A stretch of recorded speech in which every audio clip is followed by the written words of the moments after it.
6 mois de l'année viennent de s'écouler, tout juste, et plus de 70 femmes ont été tuées en France par leur compagnon ou leur ex-conjoint. C'est un chiffre en augmentation. La prise de conscience est tardive en France, alors que dans d'autres pays comme l'Espagne, des mesures sont déjà en place. À Barcelone, le reportage pour Europe 1 d'Henri de Laguérie. Près de 1150 hommes violents sont équipés d'un bracelet électronique en Espagne. La femme victime de violences a sur elle une balise. Au moindre franchissement de la zone de sécurité, le centre de contrôle est alerté, la police est prévenue. Patricia a été battue par son ex-mari pendant plusieurs mois. Le juge a imposé à son agresseur un bracelet. Elle témoignait récemment sur une radio locale. On m'a donné un GPS parce que j'ai peur. Je sais qu'il est agressif.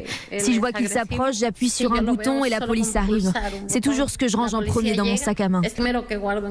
Depuis 10 ans, aucune femme porteuse d'une balise n'a été tuée par son ex-compagnon. La grande loi de 2004, votée par Zapatero, a fait de la lutte contre les violences de genre une cause nationale. Des tribunaux spéciaux ont été créés. On a supprimé les circonstances atténuantes pour les agresseurs.